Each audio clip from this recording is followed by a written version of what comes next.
What is art?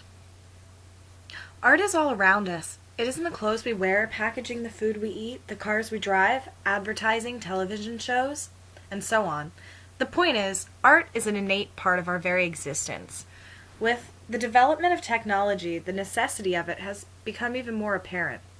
Every time we look at a screen or touch a mobile device, we are reminding ourselves how important art is to our everyday lives. Art has been part of human life since the dawn of man. It is a distinctly human practice. Even the caves in southern Europe, in Lascaux and at Altamira, show us that it was not just random mark making. There is consistency in technique. The skills were passed down and refined over time.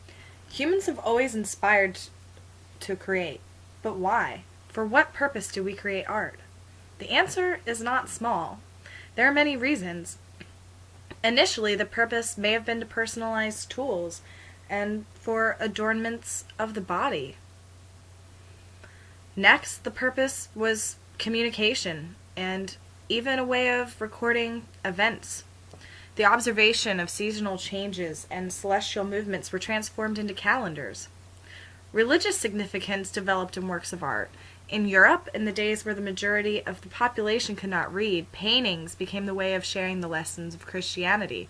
Objects became symbols representing ideas, and even ended up developing a whole vocabulary understood by the masses. Art has also been used as propaganda. It has been used as a tool of societal control, illustrating the ideal member of society or the ideal way of life. Every nation that ever went to war also waved some type of banner. All of these things involve art and design, and sometimes the art was used to call attention to the strife caused by the events of war.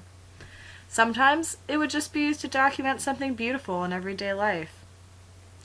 People eventually started making images to oppose the traditional way of doing things. Sometimes it was simply about the materials. Art started to ask questions. At a certain point, it also just became art for art's sake. Mostly, all of it is really just rooted in the simple desire for self-expression. Anyway, this is what I'm really getting at. As humans, we are all driven to build, to transform, to create, and to tell the stories of all of it and all of our existence. All of us have it in us to be artists. You just need to figure out what it is that inspires you and why you want to make art. Experiment a bit and go for it. Leave your mark on the world. Pick up a brush or a pen or a lens or a chisel, any material you can think of. Vic Muniz uses garbage, for goodness sake. All you have to do is try. Think about it. So what will you create?